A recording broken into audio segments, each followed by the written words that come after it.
et bienvenue dans ce cours où nous allons parler de régulation et de physiologie du potassium. Les objectifs pédagogiques sont en rapport avec l'item 267, troubles de l'équilibre acido-basique et désordres hydroélectrolytiques.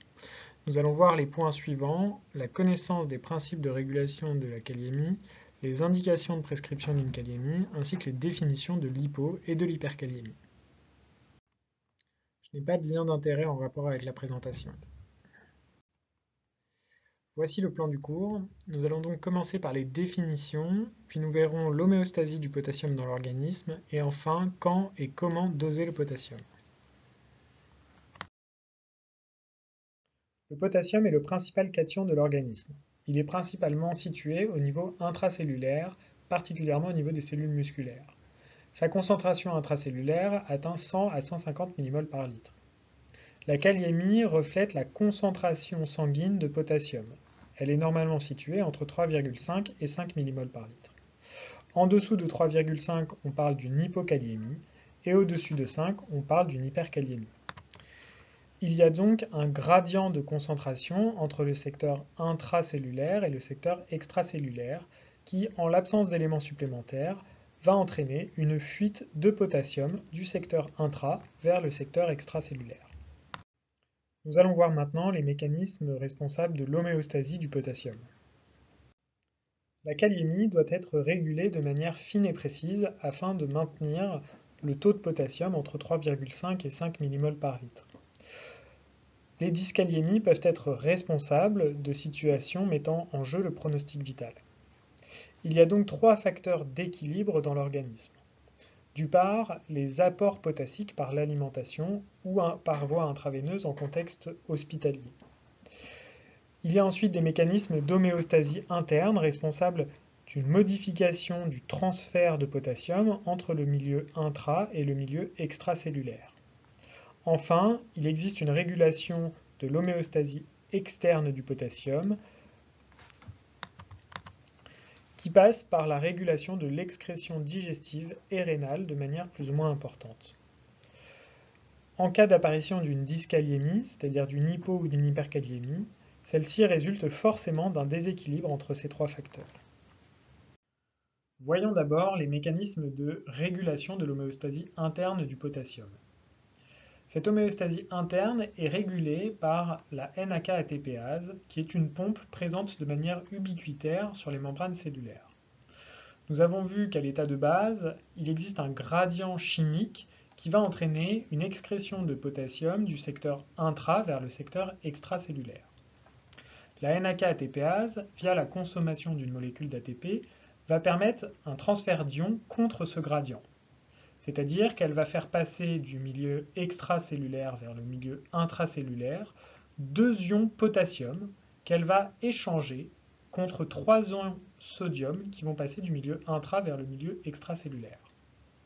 Cet échange de 2 ions potassium contre 3 ions sodium est responsable d'un déséquilibre de charge ionique, ce qui va permettre de maintenir le potentiel de repos membranaire dans une zone négative aux alentours de moins 90 mV. La régulation de l'activité de la NAK-ATPase se fait via différents mécanismes et va permettre de réguler le taux extracellulaire de potassium. Ainsi, en cas de situation physiologique ou physiopathologique, on peut avoir une activation de la NAK-ATPase, notamment via l'effet de l'insuline ou des catécholamines, qui vont activer cette pompe et être responsables d'une entrée importante de potassium dans les cellules, ou à l'inverse, en cas d'acidose ou de carence insulinique, une inactivation de la NAK-ATPase qui va donc limiter l'entrée de potassium dans les cellules. L'homéostasie externe du potassium est régulée à la fois au niveau digestif et au niveau rénal. L'alimentation permet l'apport d'environ 3 g de potassium par jour qui vont être quasiment totalement absorbés par le tube digestif vers le milieu extracellulaire. Au niveau rénal, le sang filtré au niveau du glomérule va permettre la formation de l'urine primitive, qui contient énormément de potassium. Le cheminement de l'urine primitive le long du tubule va permettre une réabsorption d'environ 95% du potassium au niveau du tube contourné proximal et de l'anse ascendante de Henle. La régulation de l'excrétion du potassium se fait au niveau du canal collecteur sous l'action de l'aldostérone. En effet, l'aldostérone va permettre l'activation du canal sodium-ENaC pour permettre la réabsorption d'un ion sodium. Afin de respecter l'électroneutralité, pour un ion sodium réabsorbé, il faudra excréter un ion potassium via le canal ROMCA. Selon l'état physiologique ou physiopathologique du patient, l'aldostérone va être plus ou moins sécrétée et va permettre l'excrétion plus ou moins importante de potassium.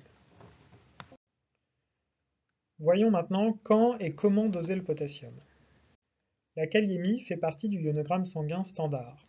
On peut donc facilement l'obtenir avec un prélèvement veineux. La kaliémie doit être dosée dans toutes les situations à risque de troubles de l'homéostasie.